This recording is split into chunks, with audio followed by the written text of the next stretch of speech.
ने घना दिवस रोका कवि काग बापू किए काग किए ने घना दिवस रोका पछी रजा मांगी विप्रये पण मोरारी नी पाहे काई नो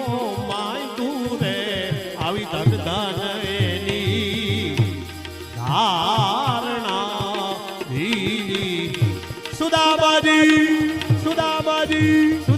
द्वारिका માં જોને આવ્યા રે દર્શને દીધા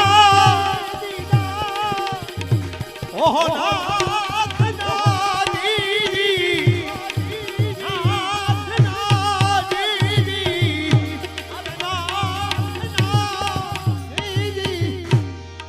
તો આ રીતે સુદામા ચરિત્ર આવે છે પછી ભગવાન ને એની પટરાણીઓ એક દિવસ સુંદર વાતો કરે એ બધી કથાઓ આવે છે।